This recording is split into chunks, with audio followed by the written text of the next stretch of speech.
Bienvenidos, bienvenidas. Qué gusto que nos acompañan en esta serie de programas sobre la reforma al Poder Judicial a debate.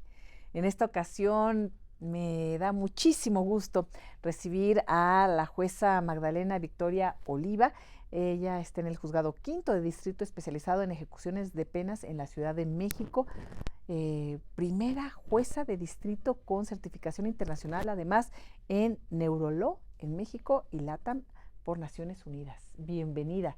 Muchas Qué gracias. gusto. Gracias. También nos acompaña el abogado constitucionalista y académico de la UNAM, Francisco Burgoa. Bienvenido, qué gusto. El gusto es mío, Elisa. Jueza Victoria, un gusto estar con ustedes.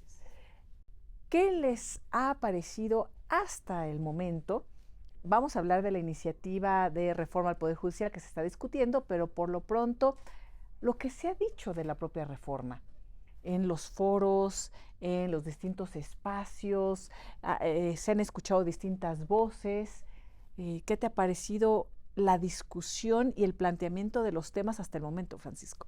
Bueno, número uno, hay que recordar que el presidente de la República presentó esta iniciativa de reforma al Poder Judicial el 5 de febrero pasado. Una iniciativa que en su momento fue muy comentada, sin embargo vino el proceso electoral y de alguna forma ahí se durmió, por decirlo de alguna forma.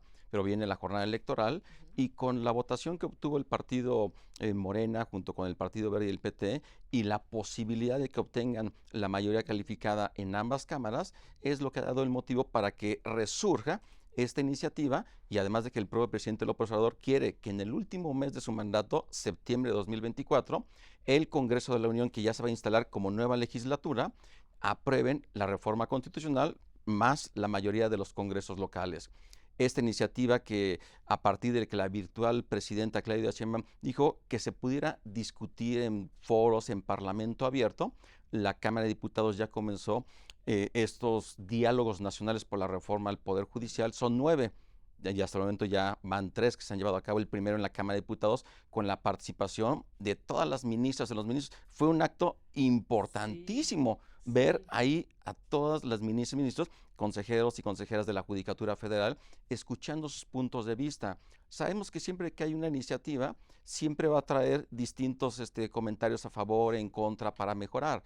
Yo lo que consideraría es que se requiere una reforma al Poder Judicial, sí, por supuesto, pero más que al Poder Judicial, a todo el sistema de justicia que involucre fiscalías, ministerios públicos, policías de investigación, poderes judiciales de las entidades federativas, tribunales agrarios, que esos no se mencionan en la iniciativa del presidente, el Tribunal Federal de Conciliación y Arbitraje, también el Tribunal de Justicia Administrativa, es decir, todo lo que es órganos jurisdiccionales que entren dentro de lo que va a ser esta gran reforma. Y para eso que se dé en un tiempo, pero bueno, hasta el momento está esta discusión, ya empezamos a escuchar comentarios de ministras, ministros, consejeros, de jueces, juezas, magistrados, magistradas, y esto es muy importante cuando menos para que la opinión pública empiece a conocer no solamente desde el oficialismo, sino también desde quiénes son los operadores técnicos de esta reforma, que son todas las personas juzgadoras.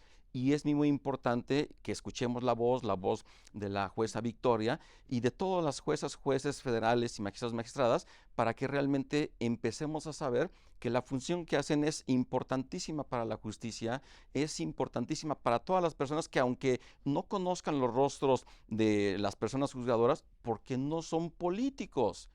Y esa es la parte, digamos, en donde empieza a haber distintos puntos que tenemos que considerar dentro de esta iniciativa presidencial, porque número uno, se va a la apariencia y no a la esencia.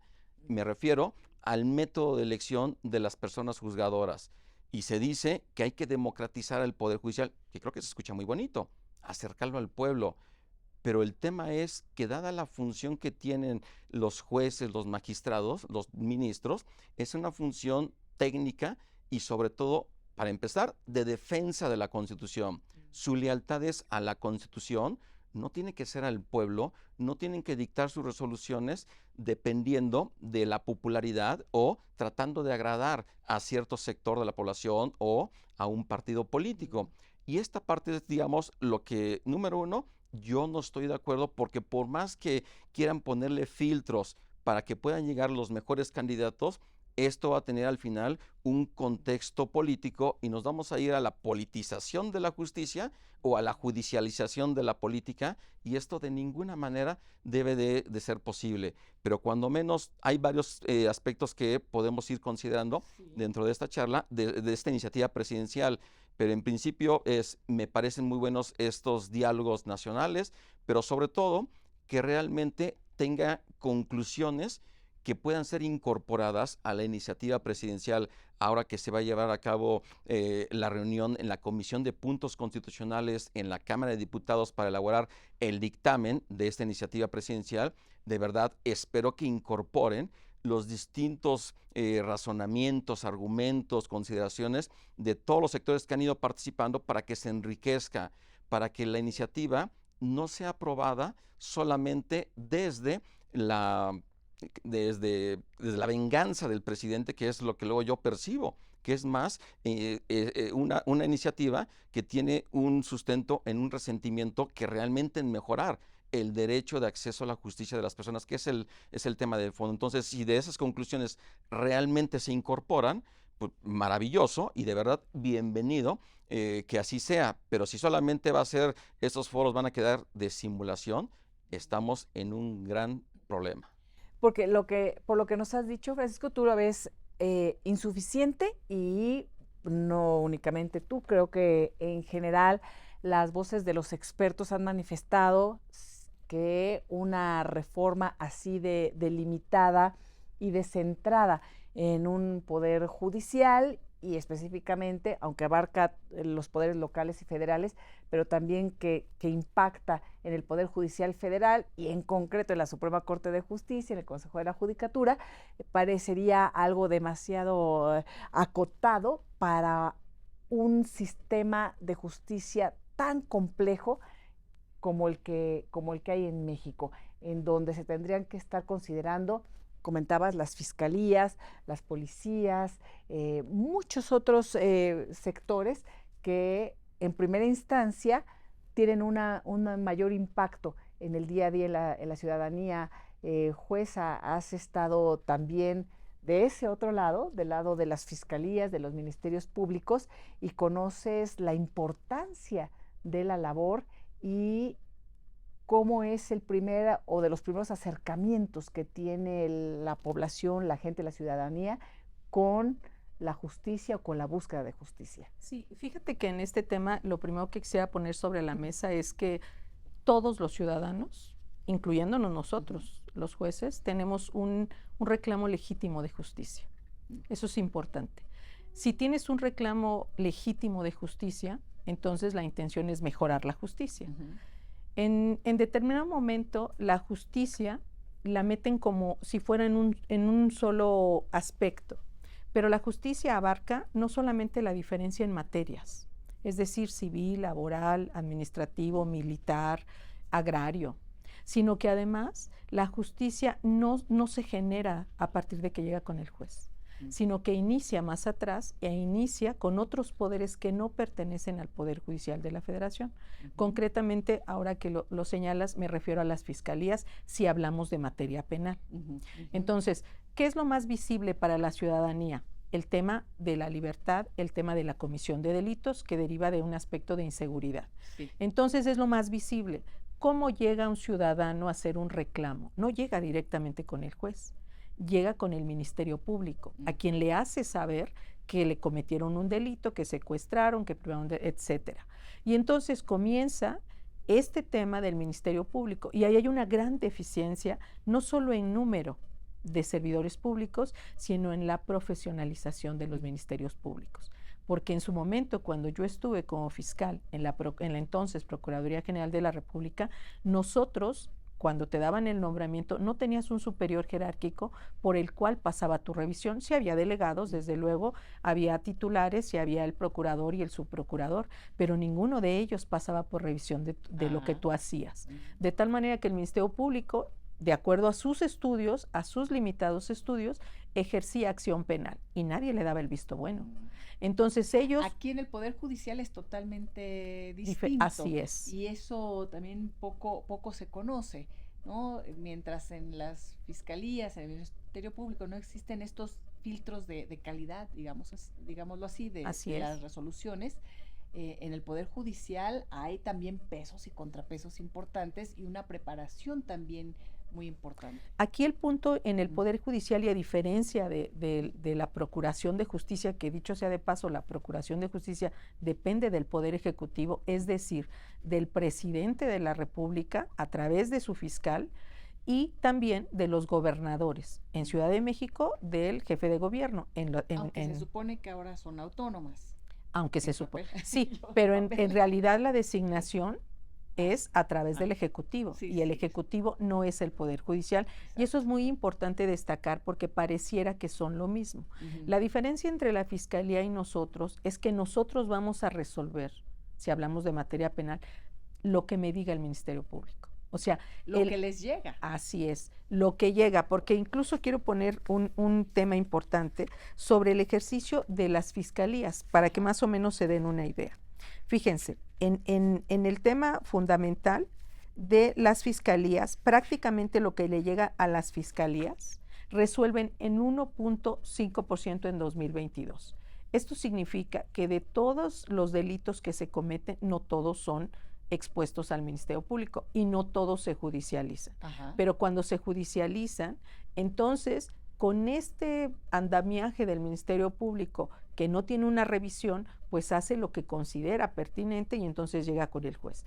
Y al juez le solicitan, por llamarla en materia penal, un auto de vinculación. Pero viene mal integrada la carpeta de investigación o quizá viene bien integrada, pero fíjate bien, en los sistemas penales acusatorios es oral. Y hago aquí una pausa nada más. O sea, ¿qué tanto llega a los jueces de los delitos que se decide la población ir a un ministerio público? Porque dices, híjole, ir a un ministerio público, no todos se denuncian.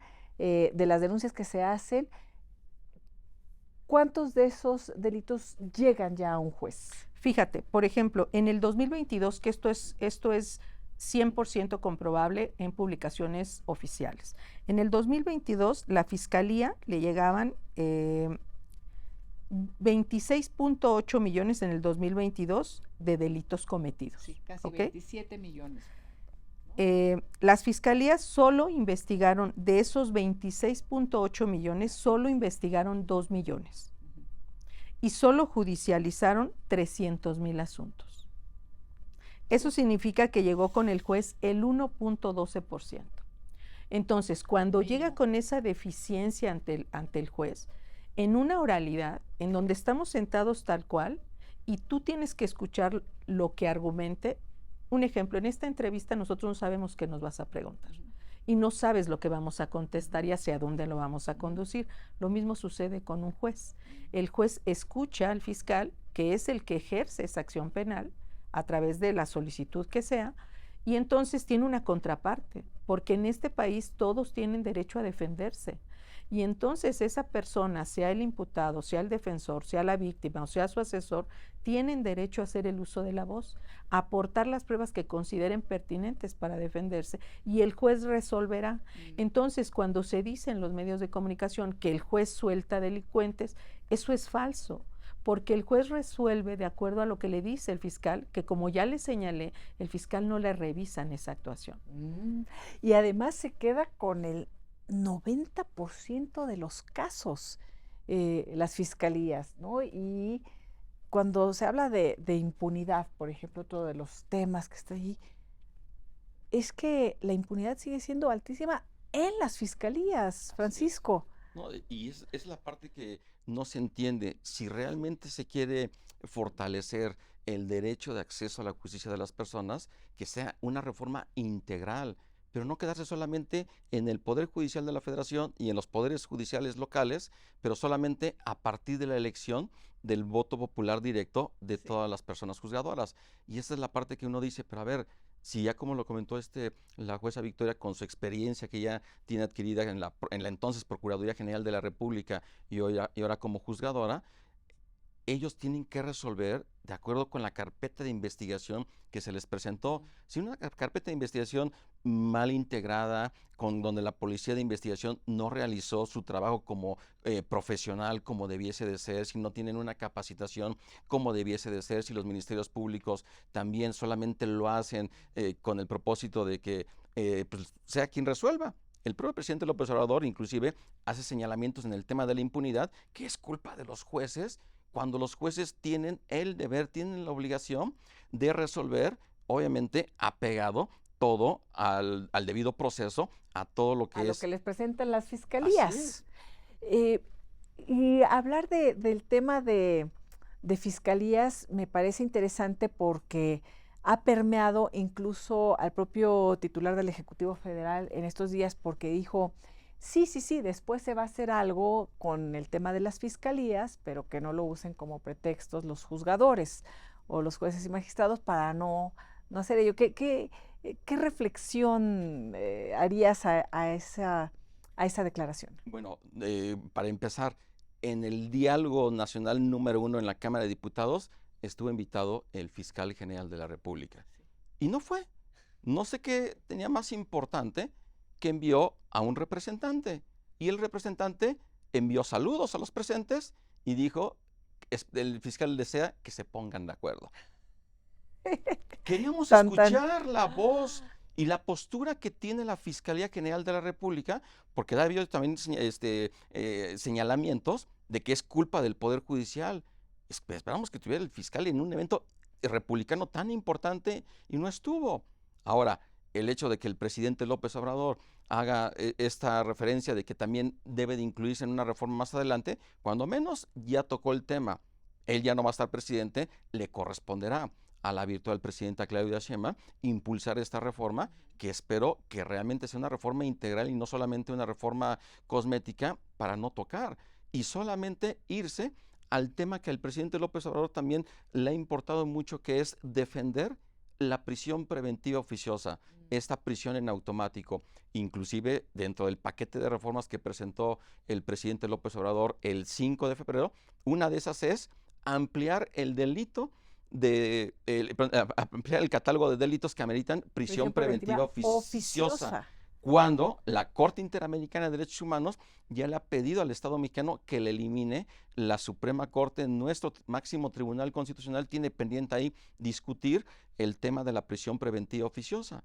Pero entonces el presidente, pues así como que muy humanista y que impulse y defienda la presunción de inocencia, pues pareciera que solamente es cuando es de los suyos, pero cuando son los de enfrente es que quiere el rigor de la ley, es cuando quiere que los jueces inclusive se excedan en sus funciones de estar subsanando deficiencias de las carpetas de integración para que resuelvan, en el sentido de mantener a esas personas que se debe de presumir su inocencia, pero que se mantengan en prisión. Y creo que aquí hay además un truco, llamémoslo de esa manera, porque para los políticos es muy popular decir, agarramos a tales y tales y a las bandas. Bueno, el secretario de sexenios anteriores está ahora preso en Estados Unidos, acusado de vínculos con el narcotráfico, porque aquí no suceden muchas cosas en nuestro país, sucede en Estados Unidos, y ahí se armaban todas unas historias de bandas y de gente, y todo era a prisión. Entonces la prisión preventiva oficiosa pues les es muy funcional, porque las fiscalías no investigan, con que digan él es o ella es a prisión. Eso no es, quién sabe, pero los políticos pueden decir ya tenemos a todas estas bandas y a todos los malos en prisión. Y sin embargo, digo que es tramposo, o ahí está el truco, porque pueden ser las víctimas la gente con menos recursos, la gente que vive en condición de pobreza, que no tiene manera de defenderse, o los recursos, y vemos que las cárceles pues están llenas de personas en prisión preventiva. Sí, fíjate que este es un tema, es un tema paradójico, porque por una parte, efectivamente en la reforma proponen estos aspectos. Sin embargo, debemos de recordar que el presidente de la República acaba de sacar el tema de la amnistía, Y en la amnistía señaló, voy a dejar libres, porque ¿A en quien términos sea? generales sí, no solo a los sentenciados, sino también a los que están sujetos a proceso. ¿Por qué razón? Porque van a ostentarse como testigos colaboradores, llamémosle así, y por lo tanto te voy a dar la libertad. ¿Qué significa eso? Una amplia facultad para el Ejecutivo para soltarlos. Jueza, qué tremendo esta parte, perdón, y otra vez interrumpo porque teniendo a las fiscalías, si todavía hay control político sobre las fiscalías y que se tomen decisiones y amplían la prisión preventiva oficiosa, pueden meter a la cárcel a quien quieran y ahora con la amnistía pueden sacar de la cárcel a quien quieran. Perdonar, Y perdón total. perdón total. ¿Qué facultad sin pasar por ningún otro control? Justamente ese es el tema, y yo quisiera poner el énfasis en esto. Mira, el tema del cambio, aparente cambio, alegando que hay justicia tardía, que hay privilegios, que hay corrupción en el Poder Judicial de la Federación, no en las fiscalías, no en los poderes locales, en el Poder Judicial de la Federación, que es uno de los poderes de la Unión, que equilibra la división de poderes, porque está el Ejecutivo, el Legislativo y ahora el Judicial. Entonces, lo que sucede es que cuando tú rompes este equilibrio a través de una argumentativa falsa, ¿y por qué digo que es falsa? Porque no hay un diagnóstico, porque no hay una denuncia, porque no hay una situación. Y quisiera poner un ejemplo. Sí. Hace muchos años se llevó a cabo un procedimiento en contra de un ministro. Ese ministro fue corrompido por un defensor que ofreció, no sé qué haya ofrecido, pero el punto es que una resolución en el estado de Guerrero, determinada por unos magistrados, liberaron a una persona. Entonces, se ejerció acción penal contra el ministro, que por cierto tuvo una orden de aprehensión, nunca se le capturó, y a los magistrados se les inició procedimiento penal, y al defensor también. Todos fueron sentenciados.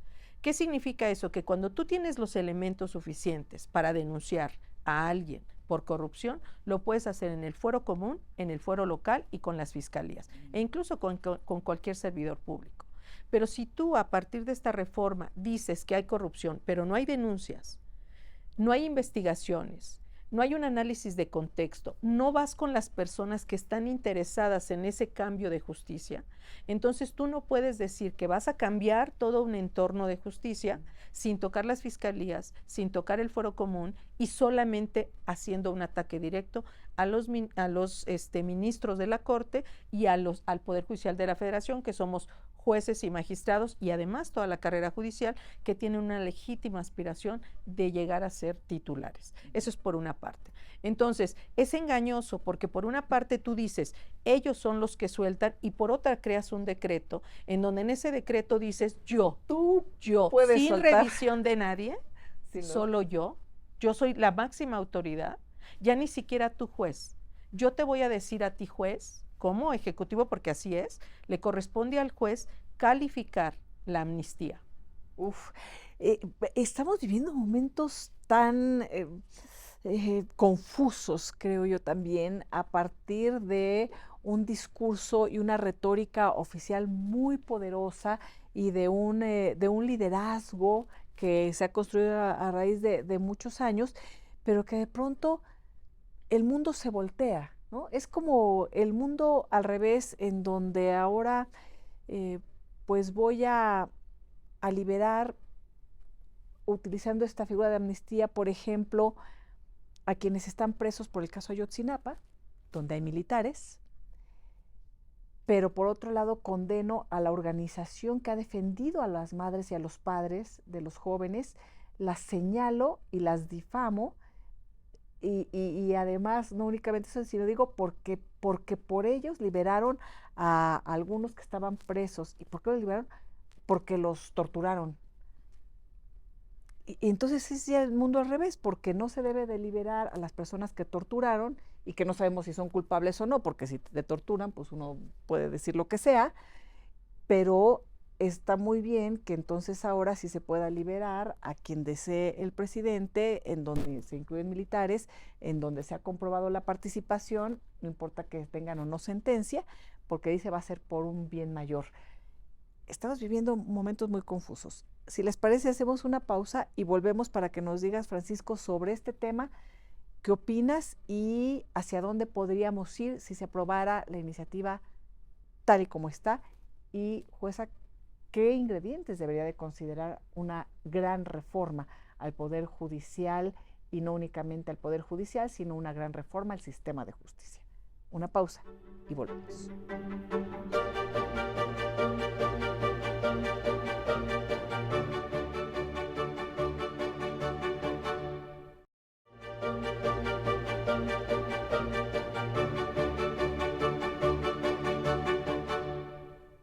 Continuamos esta interesantísima charla con la jueza Victoria, con el abogado Burgoa, y hacíamos referencia a la justicia en general, al sistema de justicia y a lo que está pasando en nuestro país con todo este debate de la reforma al Poder Judicial. Y bueno, hemos tocado también asuntos tan importantes que determinan el futuro también de lo que será la estructura de justicia en nuestro país, como las atribuciones del propio presidente o la próxima presidenta y los cambios que se han propuesto y que ya están aplicando, como el tema de la amnistía, por ejemplo. Por un lado, la relación tan estrecha entre las fiscalías y los gobernantes, y por el otro lado, la capacidad del gobernante de soltar a quien sea de la cárcel. Entonces, ¿en dónde estamos parados, Francisco? Pues estamos parados en la construcción de un nuevo hiperpresidencialismo en nuestro país. Si en el siglo XX tuvimos... Reloaded. Totalmente. Así como recargado, ¿no? Pues, Porque digo... Totalmente, con otro color. Durante el siglo XX pues, tuvimos obviamente al PRI como partido hegemónico, un presidente con unas grandes facultades, inclusive facultades que Jorge Carpizo llamó las facultades metaconstitucionales, y todo se fue construyendo alrededor del presidente. La reforma que presentó el presidente Ernesto Zedillo el 5 de diciembre de 1994 y que se publicó el 31 de diciembre de ese año sobre la reforma al Poder Judicial es una reforma importantísima. Sí. Marca el antes y el después respecto de la autonomía y la independencia del Poder Judicial y de la Suprema Corte, de las acciones de inconstitucionalidad, de la carrera judicial que con esta reforma se va a destruir. Es el antes y el después. 30 años llevamos con carrera judicial, 30 años de acciones de inconstitucionalidad, 30 años de controversias constitucionales como hoy las conocemos. Y lo que se está buscando es pues irnos a ese siglo XX con un presidente con muchas facultades. El tema de la amnistía, simplemente para comentar ese punto. Sí. La amnistía es una facultad que tiene el Congreso y por ley le corresponde al Congreso expedirla para otorgar o conceder la amnistía. La ley de amnistía de 1994 que decretó el presidente Ernesto Zedillo precisamente para los involucrados en el movimiento zapatista. Sí. O sea, por ejemplo, pero es una facultad de la amnistía del Congreso y ahora resulta que se le transfirió. Sea, de un cuerpo colegiado. Así es. Que en el propio cuerpo colegiado hay controles, hay equilibrios por la propia naturaleza de un Congreso, ¿no? Bueno, sobre todo cuando hay más división y pluralidad en el Congreso, pero bueno. Totalmente. Entonces, esta facultad de amnistía es, insisto, del Congreso, y a partir de esta reforma a la ley de amnistía, lo que está ocurriendo es que el Congreso le está transfiriendo su facultad de amnistía al presidente, cuando el presidente tiene una similar, que es parecida, que es el indulto. Ajá. Ese es del presidente, pero ahora resulta que el Congreso se la dio esa facultad. Y dices, ¿cómo es posible que no nos estamos dando cuenta cómo se están erosionando la propia esencia de la Constitución, que ya no es la de 1917? Pues no, definitivamente, que ha sido modificada muchísimas veces, más de 700 indudablemente, pero muchas reformas son necesarias. El voto de las mujeres, si no se hubiera reconocido el voto de las mujeres, que fue hasta 1953, no tendríamos hoy una virtual presidenta, que es Claudia Sheinbaum. Entonces, ha habido muchas grandes reformas importantísimas. Esta del 94, más allá de que se diga es que había 26 ministros y el autoritarismo de Ernesto Zedillo y el PRI hicieron pues que renunciaran 26 ministros y regresar a los 11, que es el número de la Constitución en su texto original de 1917, 11 de 1857 y 11 de la Constitución de 1824. Siempre han sido 11. Ahora se proponen 9. si quieren ir 9, de reducir el número, eliminar las salas. Hoy tenemos 2 salas, solamente que quede, se funcione en pleno.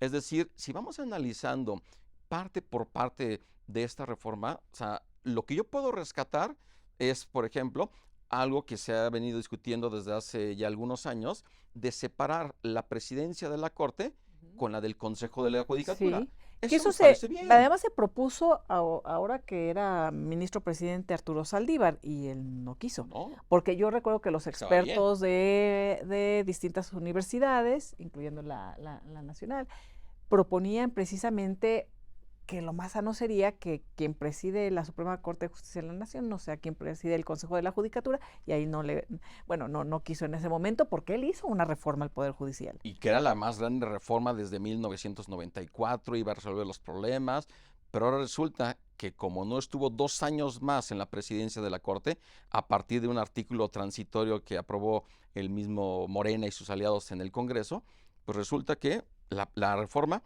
ya no tuvo el éxito que se esperaba.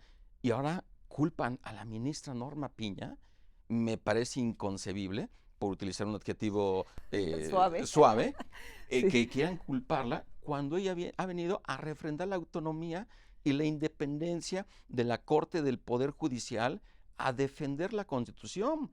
Para eso está ahí presidiendo la Corte, para que defienda la Constitución, para que defienda nuestros derechos y libertades, no para que defienda un proyecto político o subsane o avale violaciones al proceso legislativo o actos del propio presidente como decretos o acuerdos presidenciales que van en contra de la Constitución, como el del presidente, que a partir de un decreto él pretendía que la Guardia Nacional se transfiriera a la Secretaría de la Defensa Nacional cuando el artículo 21 constitucional Si la Constitución establece dice claramente que no se puede. no se puede. Se lanzó contra la Suprema Corte de Justicia de la Nación el presidente, pero queda claro que la Suprema Corte pues resolvió conforme a la Constitución, y por eso ahora una de las propuestas es que ya constitucionalmente se pase la Guardia Nacional a la Sedena, porque saben que legalmente, que hoy en día siguen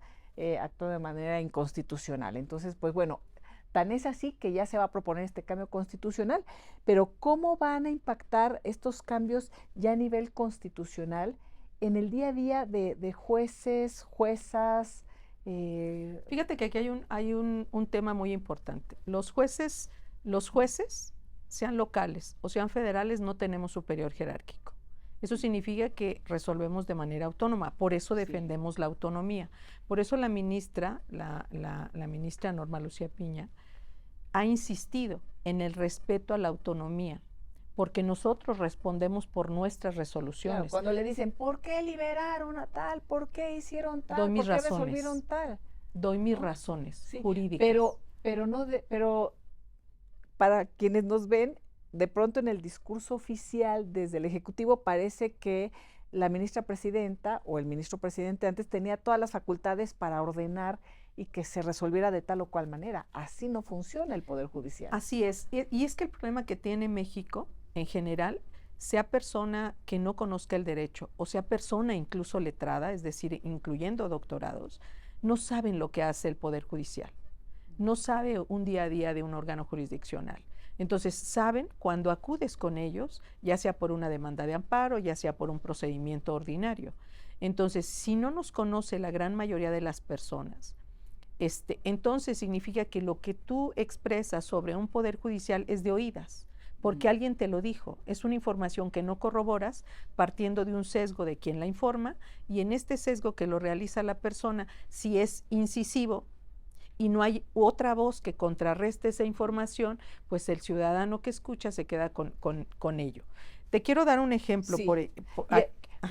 Deme el ejemplo, jueza, porque después me gustaría que nos platicara en algún otro momento, que no se nos olvide, sobre lo que nos estás comentando de estos discursos, porque tú eres experta en neurolog, que es neurociencia y todo, pero eso lo platicamos después, porque tiene que ver con un poco lo que nos comentabas. Sí, es que justamente antes de dar el ejemplo quiero decir, Como el juez no tiene superior jerárquico, tiene sobre sus hombros el peso de resolver con conocimiento a través de una carrera judicial. Hablamos del Poder Judicial de la Federación. No sucede lo mismo en el fuero local y eso trae ciertas consecuencias. Las consecuencias es que seguramente muchos de esos asuntos llegarán a juicio de amparo y el juez de amparo, juez federal, tendrá que subsanar las deficiencias que resolvieron.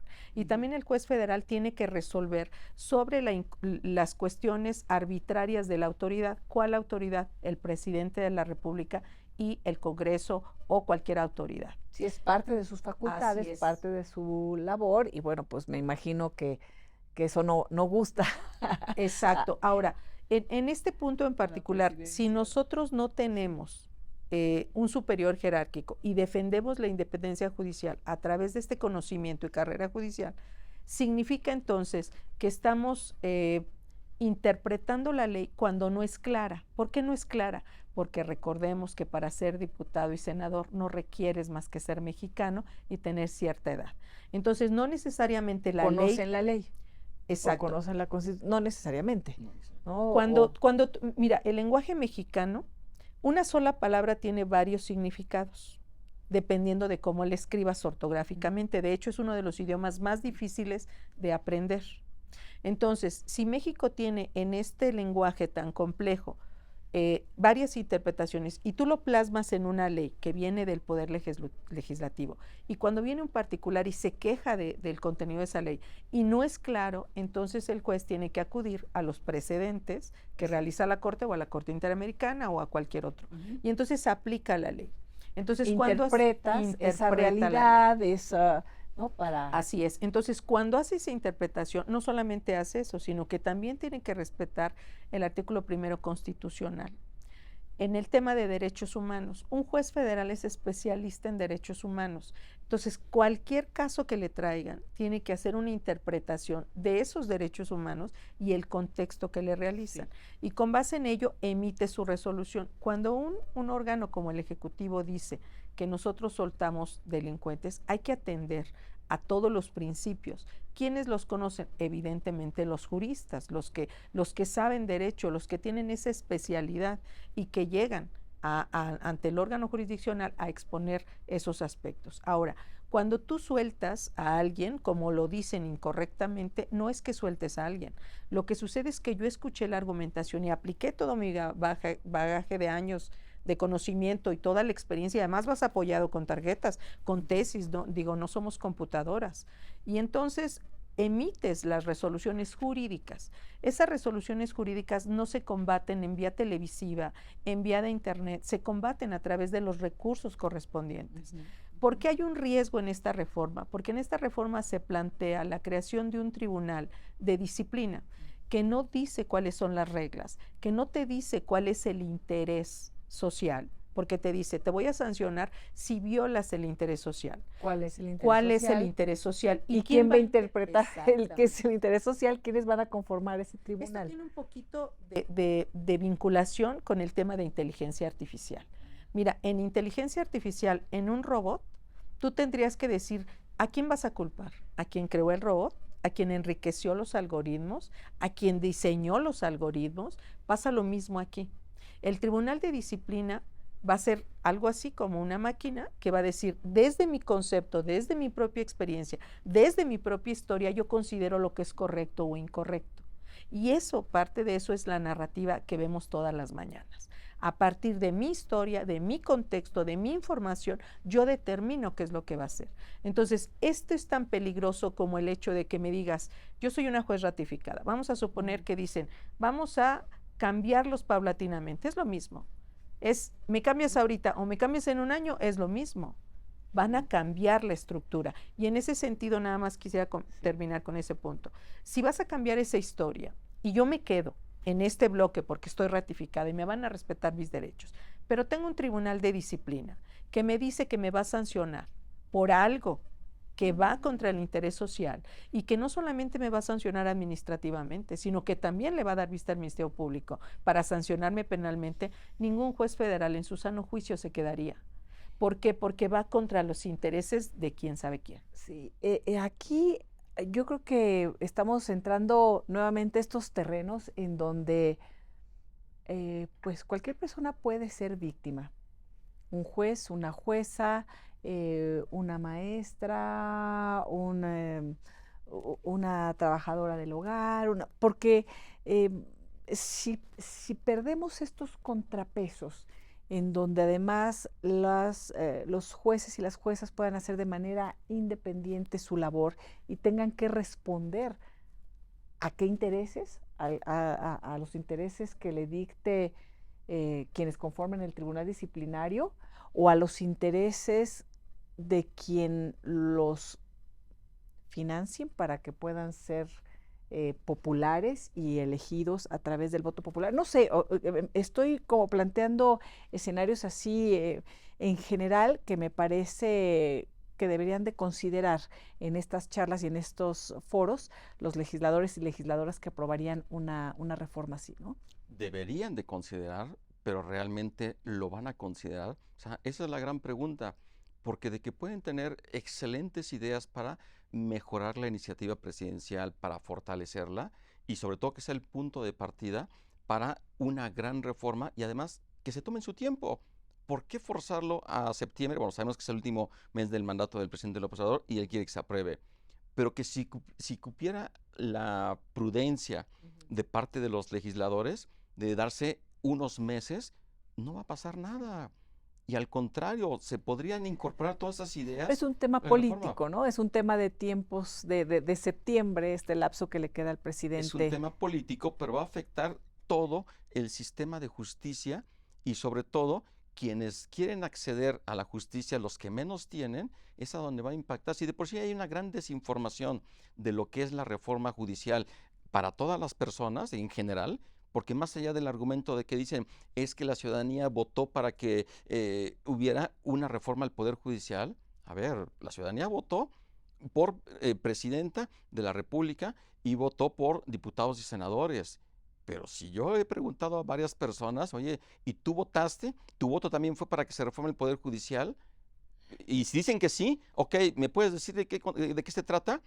Es que si bien van a repetir los argumentos o los adjetivos presidenciales. A ver, voto popular, por ejemplo, yo llego y voy a votar, ¿qué me tocaría? ¿Votar por jueces, por juezas? ¿Qué nombres? Y además, ¿qué le voy a exigir? ¿O cómo le voy a exigir después a esos jueces o esas juezas de, oye, yo voté por ti, ¿por qué resuelves tú de tal o cual manera? ¿O cuál es el vínculo voto directo entre jueces y ciudadanía? Fíjate que justamente en este equilibrio de poderes, un poder judicial que hace, en este caso en la República, no podría ser a través de voto popular porque el juez interpreta, como les acabo de decir, el juez interpreta y resuelve casos. Por lo tanto, aunque fuese muy popular, puede garantizarnos de alguna manera que tiene licenciatura, desde luego maestría, doctorado, eso es lo de menos. El tema es que no has aprendido a juzgar, es un oficio. Yo me pregunto, ¿por qué si en el oficio del poder legislativo uno es diputado y el otro es senador y el otro es asesor y van cambiando así de partidos políticos? Es porque si tú te fijas en cualquiera de ellos en una entrevista de hace 20 años, verás que hablan diferente a como hablan ahora. ¿Por qué? Porque han ido aprendiendo, han ido escalando, han ido teniendo una profesionalización en el quehacer que ellos hacen, que son políticos y deben de ser populares. En el mejor de los casos, porque no necesariamente, claro, no necesariamente. La estructura está dada para que, digamos, los más visibles. Los más visibles, los coordinadores, los que presiden las comisiones, ¿no? Tienen esta experiencia, no los demás, porque los requisitos no son esos, pero en el Poder Judicial los requisitos son licenciado en Derecho, tener por lo menos 35 años. Necesitas evidentemente tener buena reputación, necesitas pasar exámenes muy estrictos que, aunque se han dado casos de exámenes abiertos, no han sido cerrados en el Poder Judicial de la Federación. Ha habido poca demanda. Sin embargo, para poder llegar a ser juez, tú tienes que tener carrera judicial. Y tiene una razón de ser, porque no solamente aprendes el oficio, sino que además aprendes estos temas socioemocionales, el control de las emociones y las virtudes. Y las virtudes las aprendes diario porque es una forma de vida. Nosotros somos de alguna manera poco sociables. ¿Por qué? Porque no nos relacionamos, no vamos a las fiestas, no asistimos a comidas con extraños, porque además hay provisión legal para ello. Y por lo tanto nosotros convivimos con nuestro órgano jurisdiccional y por eso la gran mayoría del personal del Poder Judicial o está divorciado, o está enfermo, o está soltero. Porque difícilmente una pareja comprende cómo un trabajo puede ser desde las 8 de la mañana hasta las 2 o 3 de la mañana. No lo comprenden. ¿Y por qué vas a trabajar sábados o por qué vas a trabajar domingos? Entonces, se requiere una persona inteligente para que lo comprenda. Yo te debo decir que en el tema de los juzgadores, por ejemplo, en el 2022 había 6,600 juzgadores federales, ¿no? Y locales, 6,600 juzgadores federales y locales. Si nos vamos a una elección popular, esto implicaría que para el 2025 necesitaríamos 40,000 candidatos. 40,000 candidatos. En el 2022, obviamente, candidatos tienen que ser abogados.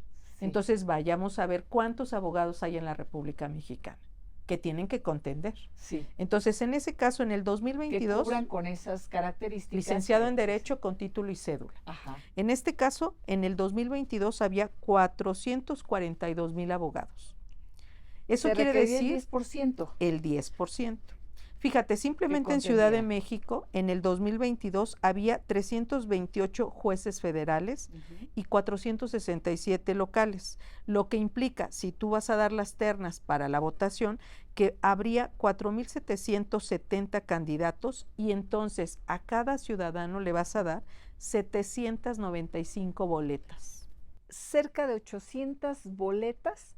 Un libro electoral. Un libro. Para tu votación. Así es. Con miles de nombres. Y no sabes quién los patrocinó. Y son 6 candidatos. Son 6 candidatos por cada cargo de acuerdo a la iniciativa presidencial. Ajá. Y cada uno de ellos debe de participar en debates que organice el INE.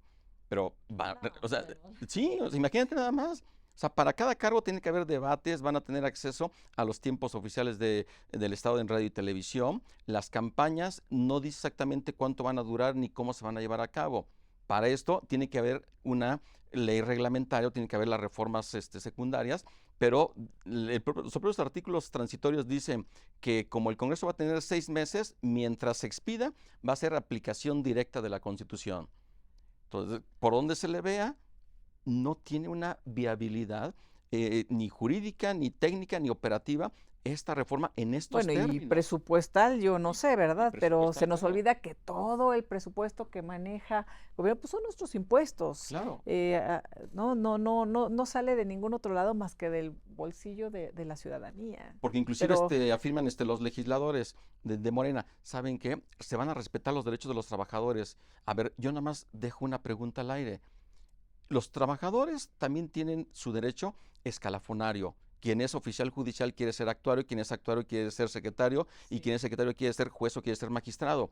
Pues bueno, ya no van a poder continuar. ¿Por qué? Porque entonces van a tener que tener una afinidad política, un contacto para que sean preseleccionados y puedan ser puestos en las boletas para que puedan ser candidatos. Es decir, van a destruir al Poder Judicial, se va a afectar el sistema de impartición de justicia y todo porque esta iniciativa está pensada más desde la venganza que desde el hecho de realmente querer llevar a cabo una reforma que es la que necesita México, que es la que necesitan los mexicanos para todo lo que es la protección y la garantía del derecho de acceso a la justicia.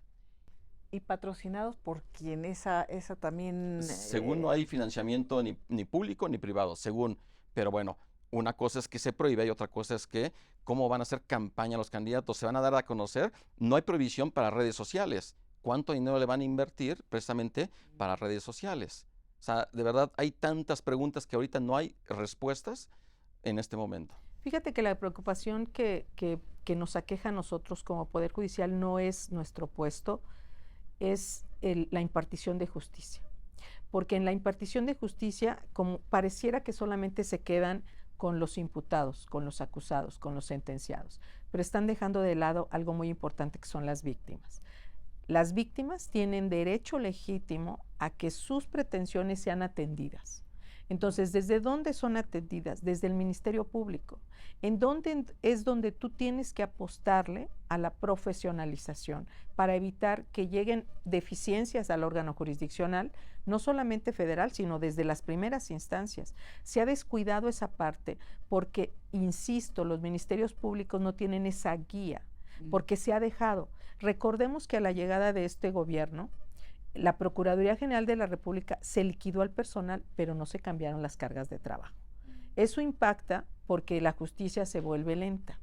Yo creo que si tú cuestionas a las personas y les preguntas de justicia, seguramente su mente se irá al Ministerio Público o seguramente su mente se irá al divorcio, a la custodia. A lo que vivimos en el día a día y al primer contacto. Eso que vivimos no es justicia federal. Eso es justicia ordinaria, justicia local. Y esa no la está tocando. No lo está tocando. Ahora, en este punto en particular, si no le apuestas a la profesionalización de las fiscalías, de los peritos, de los defensores, de los jueces locales que tengan carrera judicial, no va a mejorar la justicia. Entonces no se entiende por qué razón. Hay un embate directo hacia los ministros y hacia los jueces y magistrados federales, que ya señalamos venimos de carrera judicial. Ahora, en los ministros, ¿por qué me preocupa? Porque nosotros resolvemos, como ya lo dije, interpretando la ley cuando no es clara. Y porque cada particular tiene el derecho legítimo de defenderse. Quizás si tú lo ves desde el punto de vista de quien te agredió, entonces dirías no se merece nada. Pero si tú lo ves del lado de las personas que aparentemente cometieron el delito, porque mientras no haya sentencia hay presunción de inocencia. Sí. Entonces, si partes de esa base, si fuera tu hermano o si fuera tu papá, tú dirías legítimamente, yo quiero defenderme. Entonces, en esta reforma, si se dice, se requieren 6 meses para resolver delitos fiscales o 1 año para resolver delitos penales, entonces tú dirías, a lo mejor el particular no lo entiende y diría, 6 meses, claro, es lo más justo, sí. Entonces, para nosotros como juzgadores diría, a ver, nosotros tenemos el principio de presunción de inocencia, el principio de defensa adecuada. Tienes derecho a recurrir todo lo que se dicte, no litigarlo en medios, no litigarlo en internet, tienes derecho a que otra instancia, no mi superior jerárquico, otra instancia revise. Cuando tú me dices que quieres que yo resuelva en 6 meses o en 1 año, ¿qué significa? ¿Vas a desaparecer los principios? ¿Vas a cambiar el artículo 1 constitucional para eliminar derechos humanos? O sea, fíjate la gravedad de lo que está diciendo. Entonces, si tú, nuevamente voy, la escucha, la persona que va dirigido el mensaje no comprende estos tecnicismos, no va a poder entender por qué nosotros como Poder Judicial de la Federación, no es que nos opongamos a la reforma, no, estamos de acuerdo con la reforma, solo hazlo partiendo de un diagnóstico serio, de un análisis de todos los actores y de toda la República, porque la justicia ciudadana aquí en Ciudad de México no es lo mismo que en Chiapas, ni es lo mismo que en Durango, ni es lo mismo que en Tamaulipas. Entonces, ¿por qué nos preocupa? Porque justamente tenemos una Suprema Corte que ha dictado resoluciones en protección de derechos humanos que, como tiene sobre sus hombros toda esa responsabilidad de marcar precedente, porque son obligatorias sus resoluciones, tiene, y además lo hacen de forma colegiada, 11 ministros, porque lo hacen en pleno. Entonces, ¿qué significa? Que no necesariamente se da en una discusión en una sola sesión, se puede dar en varias. Eso significa entonces que hay que consensar, que hay que ver qué es lo mejor, no para esta generación, sino para esta y para las futuras generaciones. Por lo tanto, si en esta reforma dicen, fíjate engañosamente, son 11 ministros, como son corruptos y son malos, los voy a cambiar y los voy a reducir a 9. Así, nada más que ahorita, para poder determinar la inconstitucionalidad, es decir, viola derechos humanos flagrantemente. Y hablamos de todo, de ecológicos, personales, etc. Viola derechos humanos. Tienes que tener una mayoría de 8 votos, hay 11, ¿ok? Pero ahorita tú dices, lo voy a modificar a 9, pero no me cambias la mayoría. ¿Qué significa? Que son 9 ministros y para que decreten una inconstitucionalidad de una ley requieren 8. Si tú tomas en cuenta de 9-8, pues prácticamente sería por unanimidad. Tenemos, y lo sabemos, diferentes ministros que tienen clara afinidad política hacia el gobierno en turno. No lo digo yo. Se han anunciado directamente y han aparecido en medios de comunicación directamente bajo ese partido político. Un ministro de la Corte no puede tener afinidad política, como un juez tampoco lo puede tener. Yo soy apartidista, yo estoy en favor de la justicia, yo estoy en favor de los derechos humanos, yo estoy en favor de las víctimas, en favor de que el imputado también tenga derecho a defenderse, porque yo no sé si quien lo acusa realmente él cometió ese delito. Y yo tengo sobre mis hombros la oportunidad de escuchar a las partes y resolver. En ese sentido, entonces, si tú me dices, ¿quieres una justicia rápida? Entonces eso quiere decir que mi percepción, como lo ha venido diciendo una ministra, la ministra con todo respeto, diciendo, es que es justo que se emita una resolución así, parte entonces de la base del sentimiento, y un juez no puede resolver por sentimientos, nunca. Justo tiene que estar alejado de las emociones. Esas son virtudes que tienen los órganos jurisdiccionales. Para poder escuchar lo que tú me dices, sensibilizarme, es otra cosa, y aplicar la ley respetando tus derechos, sea quien seas. Estas historias que ojalá podamos seguir platicando en sus experiencias, su conocimiento para analizar, por supuesto, la reforma que nos convoca en estos momentos, que está la iniciativa, pero yo creo que puede ser como un inicio para abrir un diálogo mucho más profundo, conocer más también la labor de juezas y jueces y por supuesto ir analizando lo que es mejor para el país de manera integral. Los convoco para que sigamos en este diálogo, en este debate, en estas charlas. Por lo pronto les agradezco el haber estado con nosotros. Muchísimas gracias. Al contrario, Francisco. Elisa, Justicia TV, de verdad, Gracias. muy agradecido por estar aquí también compartiendo esta charla con la jueza Victoria, muchísimas gracias. Al contrario, muchísimas gracias. Gracias por haber estado con nosotros. Hasta la próxima.